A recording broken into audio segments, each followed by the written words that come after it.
சேலத்தில் பிரச்சாரம் செய்வதாக இருந்தது. திரு விஜய் அவர்கள் சேலத்தில் செய்ய இருந்த பிரச்சாரத்தை ரத்து செய்துவிட்டு கரூரில் இந்த வாரம் பிரச்சாரம் செய்வது என்று முடிவெடுத்திருக்கிறார். அதுக்கு என்ன சார் காரணம்? ஏதாவது காரணம் இருக்காங்க சார்? அண்ணன் செந்தில் பாலாஜி 30 விழா நடத்தினார் அல்லவா? அந்த நாற்காலிலாம் தலையில் பிடிச்சிட்டு இருந்தாங்களே, மிச்சர் பாக்கெட்லாம் வச்சு, இந்த இன்ஃப்ளூயன்சர்லாம் கூப்பிட்டு பிரம்மாண்டமாக நடந்துச்சுன்னு சொல்லுங்கள். ஒரு திருப்பு முன்ன அரங்கத்துக்கு உள்ள 1 லட்சம், வெளியில் 1.5 லட்சம்னு போட்டாங்கல்ல.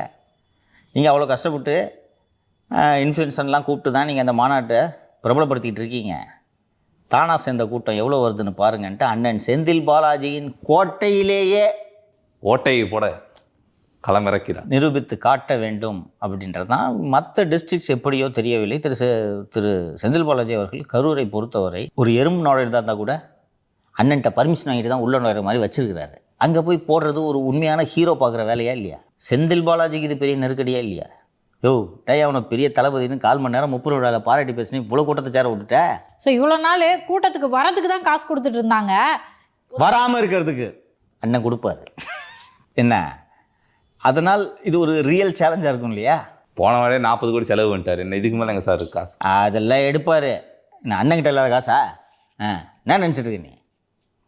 கரூர் சிங்கம்